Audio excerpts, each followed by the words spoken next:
Welcome to Penrose Learning, where we make understanding easy. You're starting in the file you want to clean. First, enable Render Whitespace so you can see every space and tab. This reveals invisible characters and prevents guesswork.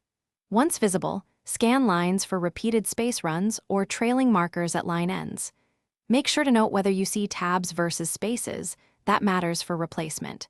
Now that you can see whitespace, you're ready to perform targeted removal steps using Search and Replace or Editor actions, so proceed to the next step.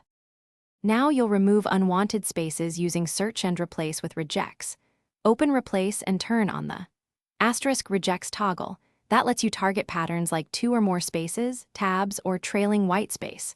For example, replace 2 with a single space to collapse runs, or replace \s+$ with nothing to trim line ends. Always test replace on a selection first so you can confirm results. If you need to convert tabs to spaces, use the convert indentation command rather than blind replacements. Finish by automating and verifying cleanup.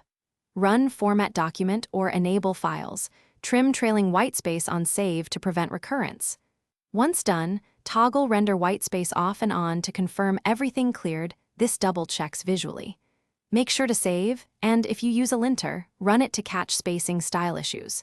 If replacements didn't work, check that rejects mode was enabled and that you targeted the correct scope. Selected text versus whole file, and reapply with the right. Thanks for watching. If this was helpful, leave a like and consider subscribing. See you next time.